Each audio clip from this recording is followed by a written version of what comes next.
Chers frères et sœurs dans le Seigneur, je vous salue. Content d'être devant vous et partager la bonne nouvelle de notre Dieu avec vous. Aujourd'hui, nous allons partager avec vous la bonne nouvelle de notre Dieu. Nous sommes dans le livre de Genèse chapitre 33 et là nous voyons la rencontre entre les deux frères, Jacob et son frère Ésaïe. La Bible commence, ou le chapitre commence en disant: Jacob leva les yeux et regarda. Il constata qu'Ésaïe arrivait avec 400 hommes. Il répartit les enfants entre Léa, Rachel et les deux servantes. Jacob, le tout-puissant Jacob, qui auparavant il a pu réussir à avoir le droit d'aînesse de son grand frère, il a réussi à avoir la bénédiction qui était destinée au fils aîné avec l'aide de sa maman. Le tout-puissant Jacob qui a réussi à berner même Laban, son oncle et son beau-père. Les voilà maintenant seul devant son grand frère Ésaïe, qui ne venait pas seul, mais il venait avec 400 hommes. Et nous voyons là, au verset 3 du Genèse, chapitre 33, nous voyons que Jacob montre les signes du changement.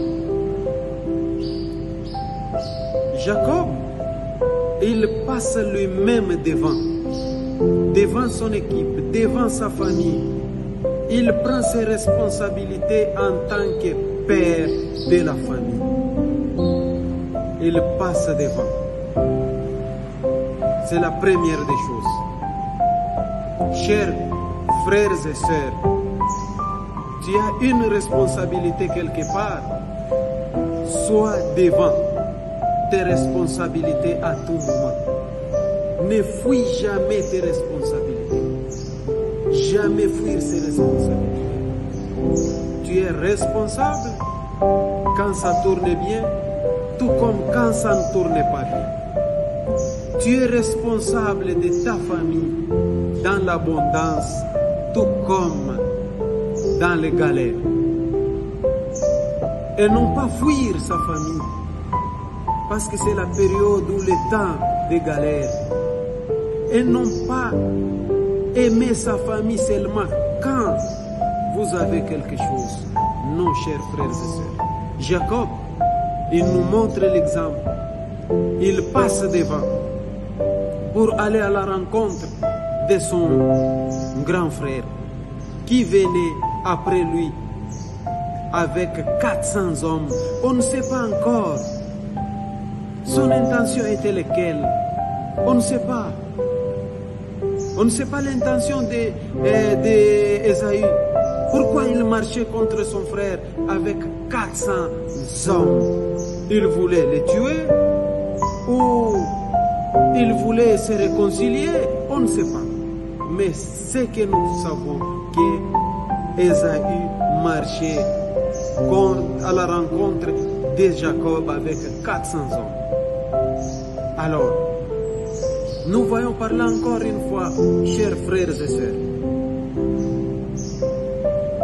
que Jacob, la deuxième partie de ce verset nous dit que Jacob,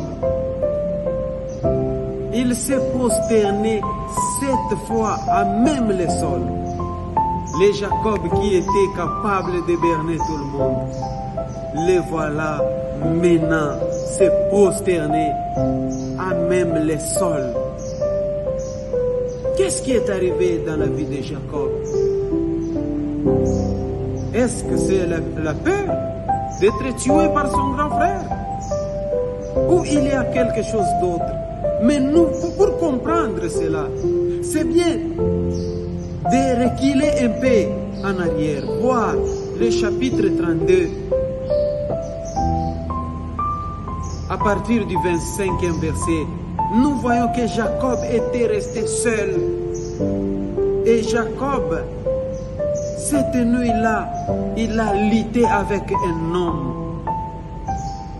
Et Jacob était resté avec cet homme jusqu'au petit matin. Et cet homme n'était tout autre que Dieu. Jacob a lutté avec Dieu. Et Dieu l'a béni. Dieu l'a béni. Et Dieu l'a même changé le nom. Il a dit que désormais tu seras appelé Israël, mais non pas Jacob. Et les messieurs qui étaient prêts à berner tout le monde, quand il s'est rencontré avec Dieu, Dieu l'a changé. Voilà l'importance de se rencontrer avec Dieu. Dans ta vie, tu as besoin de Dieu. Tu as besoin d'une rencontre avec Dieu. Parce que dès que tu te rencontres avec Dieu, Dieu va te changer. Des fois, nous partons à l'église sans rencontrer Dieu et nous rentrons même très contents parce qu'il y avait la musique, parce que la chorale a bien chanté, parce qu'il y avait de l'ambiance à l'église, mais nous n'avons pas rencontré notre Dieu. Mais Jacob, quand il s'est rencontré avec son Dieu, tout a changé. Tout a changé en lui. Il s'est prosterné devant son grand frère. Il était capable de se rabaisser. Lui qui était le Tout-Puissant, il s'est rabaissé. Et quand il s'est rabaissé, le verset 4 nous apprend comment Monsieur Jacob, le Tout-Puissant Jacob, il a trouvé grâce devant les yeux de son grand frère. Jacob, quand il a trouvé grâce devant son grand frère, qu'est-ce qui est arrivé? Son grand frère est allé, il a couru vers lui, il l'a embrassé et ils ont pleuré. Ils ont pleuré en voyant leur faiblesse dans le passé. Ils ont pleuré en voyant que ce qui les divisait n'était pas plus fort que l'amour. Seul l'amour peut nous aider à comprendre ces choses. Seul l'amour que notre Seigneur Jésus-Christ nous apporte peut nous aider à éviter la mort éternelle. Chers frères et sœurs, nous voyons encore une fois que Ésaü, malgré il avait perdu son droit d'aînesse, il avait perdu sa bénédiction, la bénédiction que son père Isaac devrait lui donner. Mais les messieurs ne vivraient pas dans la galère. Les messieurs étaient dans l'abondance. Parce que Jacob, quand il a su que son frère marchait contre lui, ou marchait à sa rencontre avec 400 hommes, nous voyons que Jacob a envoyé dans le chapitre 32, nous voyons qu'à partir du verset 15, Jacob a envoyé à travers ses serviteurs 200 chèvres et 20 boucs. Il a envoyé 200 brebis et 20 béliers, 30 chamelles avec leurs petites qu'elles étaient en train d'allaiter. Il a envoyé aussi 40 chèvres et même 10 taureaux.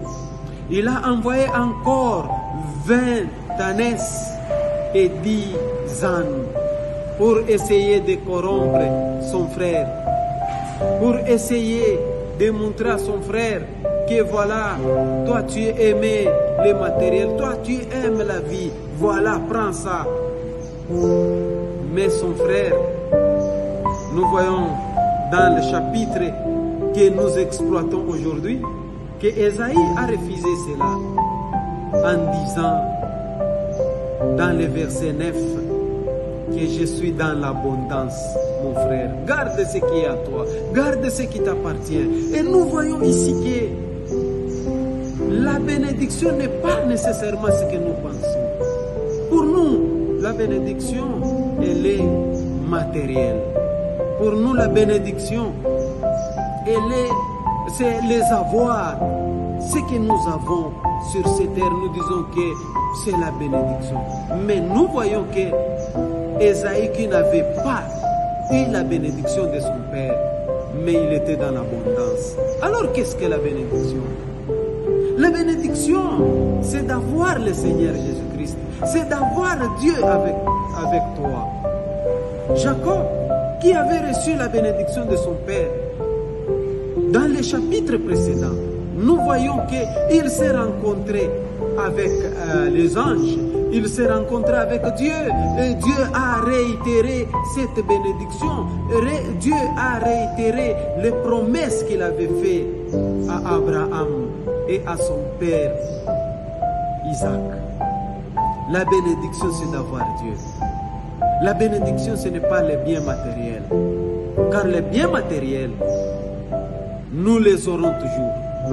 Même les sorciers ont des biens matériels, les magiciens ont des biens matériels, mais la bénédiction, ils n'ont pas la bénédiction.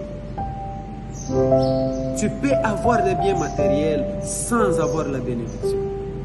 Tu peux avoir tout ce que tu veux dans ce monde, mais sans être béni. Il faut être béni.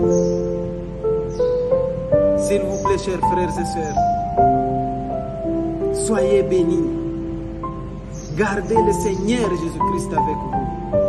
Quand vous l'avez, il va vous bénir. Quand vous l'avez, il va vous changer. Je souhaite que vous puissiez rencontrer Dieu aujourd'hui. Et dès que vous êtes en présence de Dieu, il faut lutter. Il faut lutter. Dis-lui, Seigneur, je ne vais pas retourner chez moi comme je suis venu. Seigneur, je ne vais pas rentrer chez moi avec tous les problèmes que j'ai. Seigneur, je ne vais pas rentrer chez moi sans être touché et changé par toi. Jacob, il a lutté. Jacob, après avoir lutté, il était changé. Il était un homme nouveau, Israël. Soyez aussi Israël de ta famille après avoir rencontré Dieu. Que Dieu vous bénisse. Et surtout que Dieu bénisse tout celui qui va suivre et partager la vidéo et liker. Surtout si vous êtes nouveau sur cette chaîne, abonnez-vous. Abonnez-vous pour nous encourager de continuer. Abonnez-vous et surtout partagez massivement pour que nous ne puissions pas reculer mais aller de l'avant. Que le Seigneur Jésus-Christ vous bénisse abondamment. Amen.